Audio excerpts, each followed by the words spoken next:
président égyptien Abdel Fattah al-Sisi vient de promulguer une loi qui mettra fin au monopole des entreprises publiques dans la mise à disposition du gaz naturel. Désormais, comme les entreprises publiques, les entreprises privées pourront importer, transporter, stocker et commercialiser le combustible. La nouvelle loi, qui devrait entrer en vigueur 6 mois après sa promulgation, établit également une autorité de réglementation du gaz naturel chargée de l'octroi de licences et la conception d'un plan visant à ouvrir le marché du gaz à la concurrence. Cette loi est considérée comme une opportunité offerte au secteur pour mettre fin aux pénuries d'approvisionnement qui représentent un véritable problème pour le fonctionnement des entreprises nécessiteuses. Par ailleurs, l'objectif de l'autosuffisance énergétique d'ici 2019 à partir du gaz naturel est aussi clairement inscrit dans cette nouvelle loi.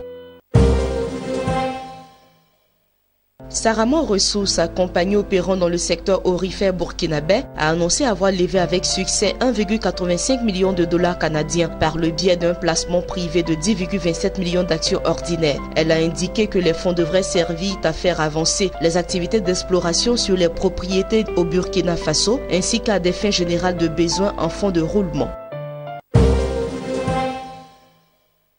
L'entreprise finlandaise Warta Sila, l'un des principaux fournisseurs de solutions dans les marchés de production d'énergie, a récemment annoncé qu'il construirait une centrale électrique dotée d'une capacité installée de 22 MW au Maroc. Ce nouveau projet devrait porter à 189 MW la puissance installée de Warta Sila au Maroc et à 6 GW le parc de production électrique du groupe en Afrique. Prévue pour être livrée au début de l'année 2018, cette centrale électrique devrait être pleinement opérationnelle en janvier 2019 avec une durée d'exploitation de 20 ans.